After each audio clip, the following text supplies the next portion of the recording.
आज का दिन निश्चित रूप से एक ऐतिहासिक शुरुआत का दिन है।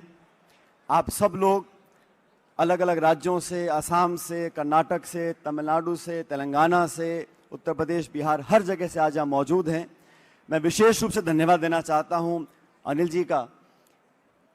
आप सबको आमंत्रित किया और हम सब लोग आज इकट्ठा हुए हैं ये संकल्प लेने के लिए कि आने वाले समय में जो ऐतिहासिक लड़ाई कांग्रेस पार्टी ने लड़ी है, सामाजिक न्याय की, सबको साथ लेकर चलने की, गरीब, दबे कुचले पिछड़े लोगों की, ग्रामीण क्षेत्र में रहने वाले वो किसान वर्ग, वो लोग जो सक्षम नहीं है अपना संघर्ष लड़ने के लिए, उनकी आवाज बनने का काम कांग्रेस पार्टी कर रही है।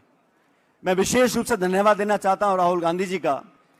जब उन्होंने देश में तकरार देखी, टकराव देखा, तो भारत जोड़ने के लिए भारत जोड़ो यात्रा निकाली, कन्याकुमारी से कश्मीर तक लोगों को जोड़ने का काम किया। लेकिन उस समय उन्होंने पुरजोर तरीके से एक मांग रखी थी कि हमारे जो पिछड़े वर्ग के लोग हैं उनकी पहचान हो, उनकी गिनती हो। और यह संकल्प लिया पार्टी ने, कांग्रेस वर्किंग कमेटी ने, कि देश में एक जनगणना ऐसी हो जहां हर ओबीसी के व्यक्ति की गिनती हो, उसकी पहचान हो। और मैं धन्यवाद देना चाहता हूं तमाम कांग्रेस कार्यकर्ताओं का, देश भर के हमारे साथियों का, कि राहुल गांधी जी के ऐलान पर हम सबने दबाव बनाया और वो जिद्दी सरकार जो 11 साल से आज शासन में है, वो लोग जिनका विश्वास ना तो संवैधानिक पदों में है, ना संवैधानिक संस्थाओं में है, ना संविधान में है, उनको और प्रधानमंत्री जी को मजबूर होकर जातिगत जनगणना को मानना पड़ा। और मैं स्पष्ट करना चाहता हूं, राहुल गांधी जी ने जब कहा कि हमें जनगणना चाहिए, तो जनगणना में एक कॉलम लगाकर व्यक्ति की जाति पूछ ली जाए, ये हमारा उद्देश्य नहीं था। हमारा उद्देश्य तो यह है, जैसा हमने तेलंगाना में किया है, ओबीसी के हमारे साथी परिवार किस परिप्रेक्ष्य में रह रहे हैं, किस शिक्षा को ग्रहण कर रहे हैं, कितनी उनकी आमदनी है, कितनी भागीदारी है, कितनी योजना वहां तक पहुंच चुकी है, पहुंचने जा रही है, उसका पूरा खाका तैयार हो, ताकि बजट आवंटन में, नीति निर्माण में, गवर्नेंस में उनको हम टारगेट कर सकें। गरीबों को, पिछड़े वर्ग को आवाज देने का काम कांग्रेस पार्टी ने हमेशा किया है। और कांग्रेस वो संगठन है जो सब लोगों को एक साथ जोड़कर चलना चाहती है। आज इस अधिवेशन के माध्यम से पूरे देश भर के कांग्रेस के कार्यकर्ता, कांग्रेस नेता इकट्ठा हुए हैं। अभी खड़गे साहब यहां पर आएंगे, राहुल जी भी यहां पर आएंगे। और एक संदेश हमें लेकर जाना है साथियों, इस देश में आज जो लोग शासन कर रहे हैं, उन्होंने जाति, धर्म, बिरादरी, समुदाय के नाम पर लोगों को बांटने का काम किया है। हम लोग जोड़ने का काम करते हैं।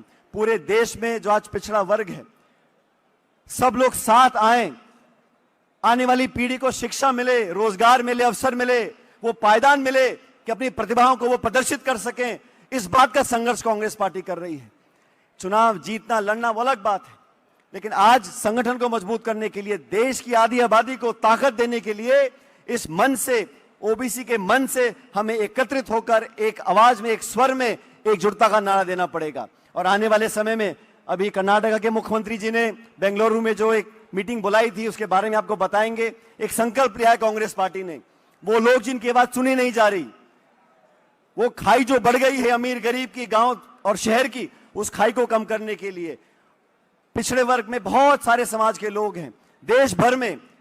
जनगणना में आखिरी आंकड़े सामने आएंगे, लेकिन आधी से ज्यादा आबादी आज पिछड़ा वर्ग की है। उनको संगठित करें, उनको सम्मिलित करें, उनको संयोजित कर कर आगे बढ़ने का काम कांग्रेस पार्टी ने बीड़ा उठाया है। और राहुल गांधी जी ने तमाम कठिनाइयों के बावजूद, तमाम आपत्तियों के बावजूद ओबीसी, पिछड़ा, किसान, गरीब के बारे उठाने का काम किया है। मैं इस मन से सादर धन्यवाद देना चाहता हूं राहुल गांधी जी का, कि ओबीसी ने पहले भी यहां पर कार्यक्रम किए, लेकिन अनिल जी को, तमाम नेताओं को जो प्रोत्साहन मिला, इतना बड़ा आयोजन पूरे देश में, आज पूरे देश की निगाह आज दिल्ली पे है, वो राहुल गांधी जी की प्रेरणा से है और खड़गे जी के सानिध्य से है। मैं बहुत बहुत धन्यवाद देना चाहता हूं और आप सब लोगों को यहां पर आने का बहुत बहुत साधुवाद देता हूं। बहुत बहुत शुक्रिया। जय हिंद।